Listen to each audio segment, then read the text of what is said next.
Happy solstice, everyone. So I'm here today to challenge the whole trope about Gen X being raised on hose water and neglect.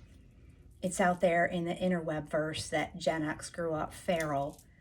I mean, yes, we did drink from the garden hose, but from someone who's lived the Gen X lifestyle, let me tell you, my parents were not uninvolved in my life, and my parents' friends were not absent.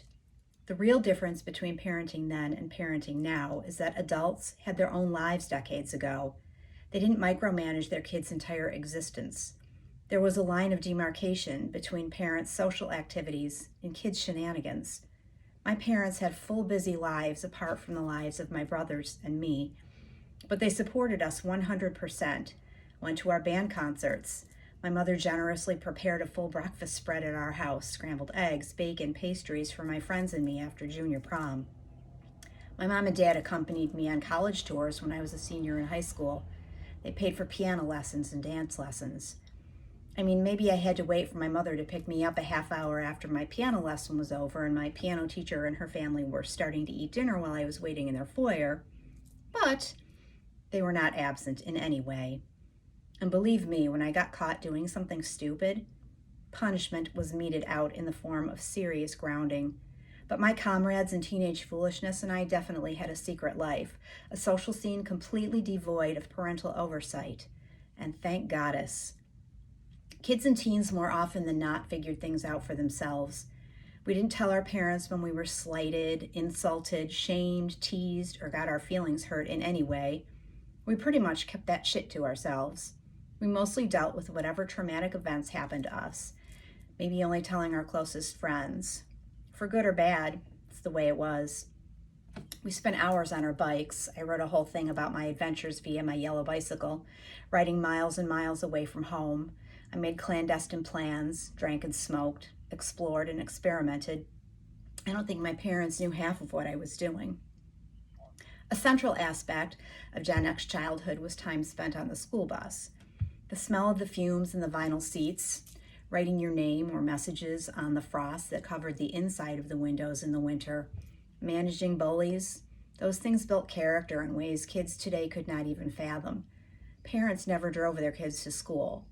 The only exception was if you had an orthodontist appointment or a doctor's appointment for some reason during school hours, and that was rare. The kids in my development, which was fairly new at the time, walked up to the top of the street every morning to wait for the bus. In rain, sleet, snow, or sun, the school bus was, in no man's land, a free-for-all of childhood activity. If you got lucky and had a fun bus driver, they might give you sticks of Big Buddy bubble gum, or if you squirted passing cars out the window, they would ignore you, and they would also ignore you if you got soaked by those squirt guns on the last day of school. The far back seats were where a teenage couple sat together so they could make out. There was only one bus stop per neighborhood. The bus did not stop in front of every single freaking house. We were sturdy enough to walk from the top of the streets to our homes. It was no big deal. No one even gave it a second thought. In fact, we preferred it that way, so we could have a little more time to fool around, horseplay, flirt, or make plans without the eavesdropping of adults.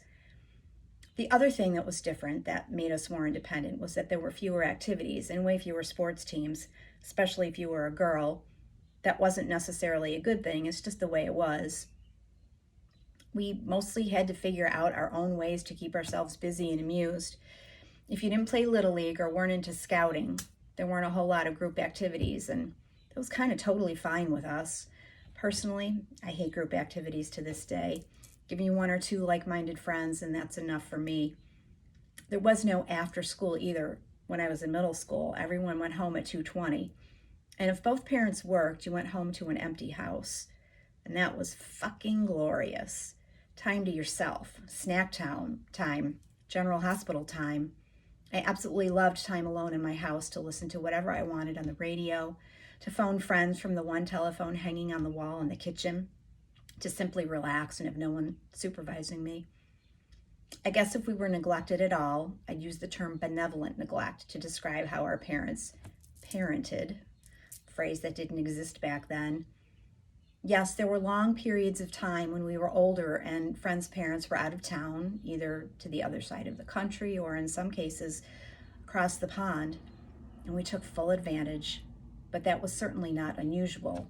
Parents had their own shit to do, and we were happy to let them do it. When parents were out of town, these were just some of the stupid yet amazingly fun things we did. Jumped off my friend's roof into her pool, skipped senior prom, sat on the roof of the house of a friend who did go to the prom, drank beer, and yelled at college students walking by on the sidewalk below. We made our very own Delta house. Fans of Animal House will get the reference, in which some people stood out on the third-story widow's walk and threw beer bottles down onto the sidewalk. Someone dressed in drag and rode around town on the campus and community bus with a blow-up doll. And we also threw really elaborate dinner parties in the very fancy kitchen.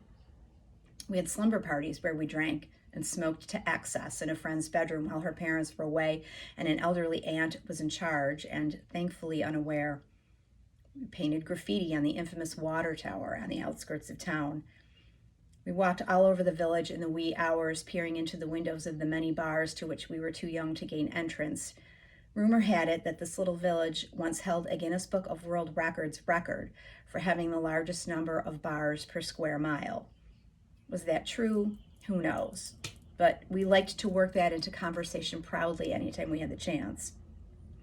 We made midnight runs to go skinny dipping at the lake or to go pool hopping at the houses of other classmates whose parents were not home. We had multiple co-ed sleepovers, which I guess today is no big deal, but back then it kind of was. Do all of these things point to us being neglected? Not at all. Did they strengthen our sense of independence? Yes. Were they fun as hell? You bet. Do we wish we had been our parents' buddies or mini-me's? No. Did our parents love us? Of course. Were we feral after all? Maybe. Do we drink hose water? Yep. And it was warm and disgusting.